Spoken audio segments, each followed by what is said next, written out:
Until this point, that was their way off the pad if they needed to evacuate. But now with that arm retracting, the backup transitions to a launch abort system, and they'll begin arming that shortly.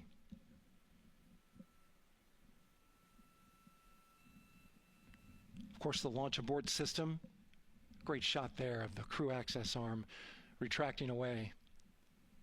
The launch abort system is the tower at the top, and that's what would pull Orion and its crew off the top of the rocket in case of an emergency, whether it's on the ground or in flight.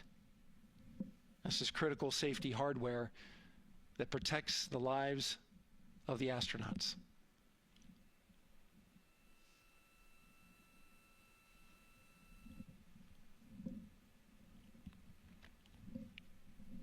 Starting at T-minus 6 minutes, the GLS will start bringing that and other high-energy systems online, starting with core stage pressurization.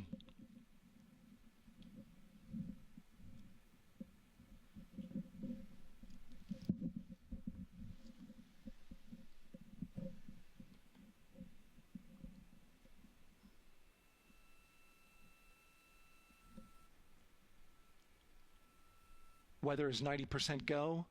The range is go. All systems are go.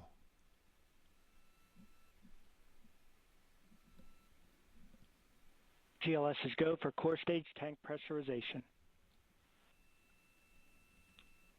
That means the replenish valve for the liquid hydrogen tank has now closed, and that tank is beginning to pressurize to flight levels because that hydrogen is naturally boiling inside the tank.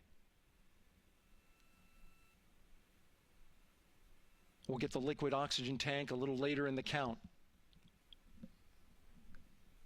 Now the team is waiting for verification that, if needed, the Artemis II crew could use the launch abort system to pull Orion safely off the top of the rocket in an emergency. Let's listen in for that call. GLS verifies last capability available. And CDR, do you copy? CDR copies, last available. That's great news, and you heard the NTD verify that with the commander of the mission. GLS is go for FTS arm. Now work is being done to arm the flight termination system. This is so the range safety can send a flight termination command if the rocket flies too far off track. There's a brief built-in delay so the launch abort system has time to pull the astronauts to safety go for first. LH2 high flow bleed check. All right, the high flow bleed check. That's so the cryo team gets verification that the RS-25 engines, all 4 of them, are in the proper temperature range for launch.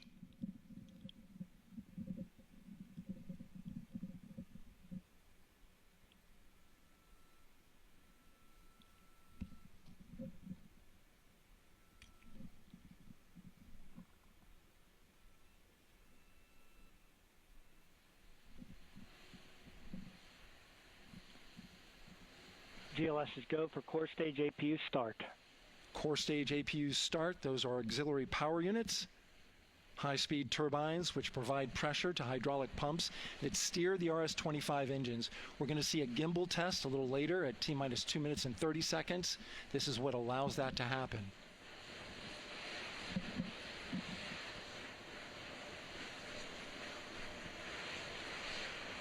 Coming up in about 20 seconds, we're listening for go for purge sequence 4. That's a helium purge of the 4 core stage engines downstream of the propellant valve. This gets all the air and moisture out of there.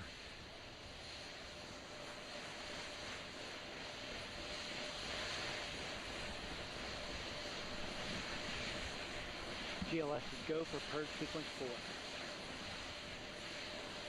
4. Moving through the milestones. All is looking good.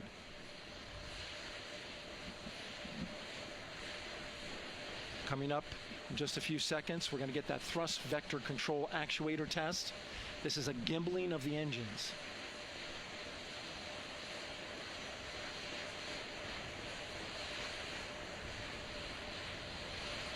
There are the 4 RS-25s, 3 of them Shuttle Heritage, one of them built from shuttle parts. And there you see them moving.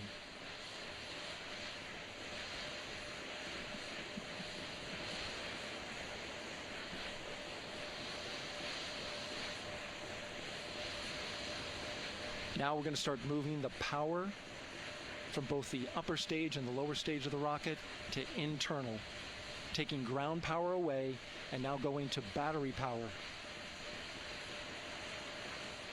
GLS is go for upper stage to internal power. All right, power is removed from the rocket's upper stage, the ICPS, and it's been switched to battery. Same milestone for the lower core stage coming up at T-minus 1 minute and 30 seconds. Right now, the four-person Artemis II crew is 248,000 miles away from the moon. And if all goes well, they will fly by it in 6 days. GLS is go for core stage to internal power. All right, there's the rocket's core stage, which houses 3 flight computers, is now on its own power. There's no more hold time because there's no more margin on these batteries. So we would have to recycle back to T-minus 10 to recharge if we had a hold.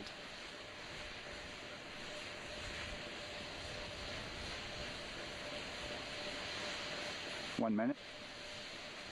Right now, the rocket does not know what the T0 is, but coming up at T-minus 33 seconds, control shifts from the ground launch sequencer to the rocket's onboard autonomous launch sequencer, or ALS. The rocket will count itself down, but honor any holds that could come from the ground. Now, shortly after liftoff, Houston will take control of the rocket, and my colleague Gary Jordan will take over commentary. GLS is go for ALS. Great call out. The rocket is on its own. 4 brave explorers ready to ride the most powerful rocket NASA has ever launched. Sound suppression water is flowing. 15. And here we go. 10, 9, 8, 7. RS-25 engines lit. 4, 3, 2, 1. Booster ignition. And liftoff. The crew of Artemis II now bound for the moon. Humanity's next great voyage begins. Good roll pitch. Roger, roll pitch. Houston now controlling the flight of Integrity on the Artemis II mission around the moon. Integrity, AMT high. AMT high. On time passing 30 seconds into the flights. Integrity passes the alternate MECO. Target milestone. Mission Control Houston seeing good performance on 4 main engines. Space Launch System core stage. Integrity, 3 miles in altitude. Traveling more than 1,200 miles per hour.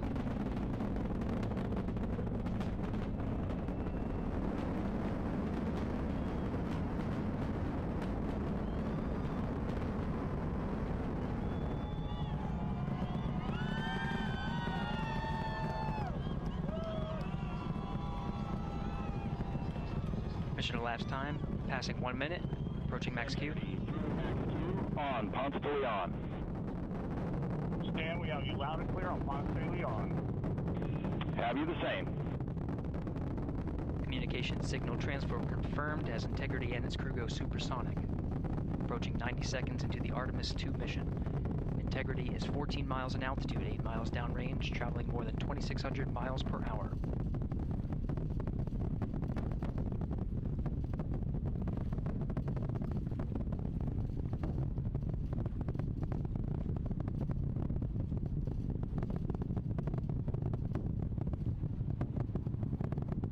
Minute 50 seconds of mission elapsed time, standing by for main engine throttle down to 85%, ahead of solid rocket booster separation, expected at the 2-minute 9-second mark. We see throttle down.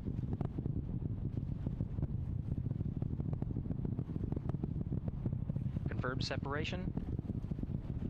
Main engines throttling up, guidance converged.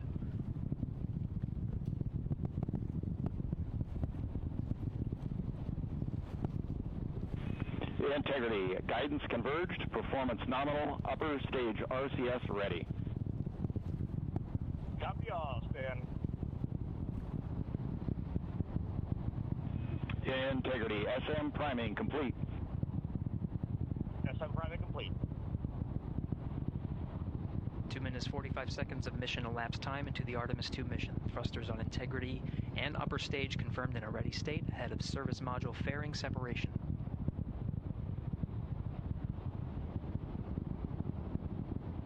Three minutes into the flight. Integrity 49 miles in altitude, 78 miles downrange, now passing 5,000 miles per hour.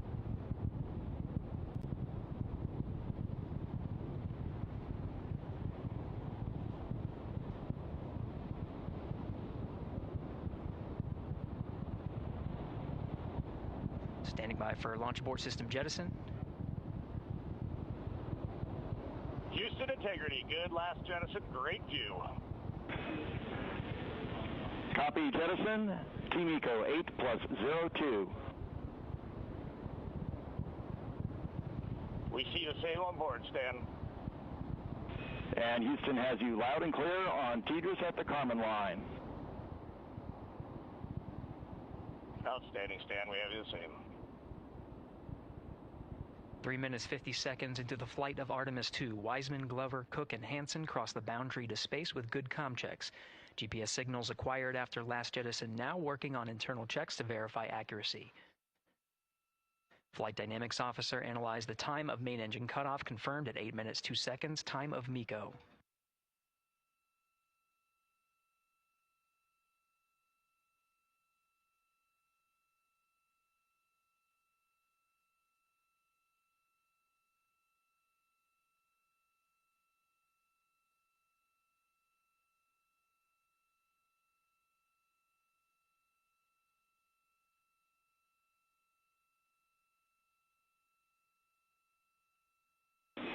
Integrity, GPS processing.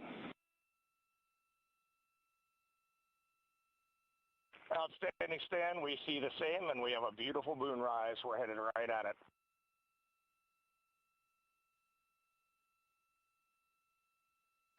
Approaching 5 minutes into the flight, Commander Reed Wiseman confirms he has visuals of his destination. GPS guidance, navigation, and control software finishes internal checks and sends to navigation channels. Integrity, 3 engine press. 3 engine press. On time, now passing 5 minutes 20 seconds of mission elapsed time into the Artemis II mission. At this point, 3 good main engines are all that's needed to carry Integrity to a nominal main engine cutoff target. Though at this time, we're seeing 4 good engines here in Mission Control Houston. Integrity, 75 miles in altitude, 330 miles downrange, approaching 10,000 miles per hour.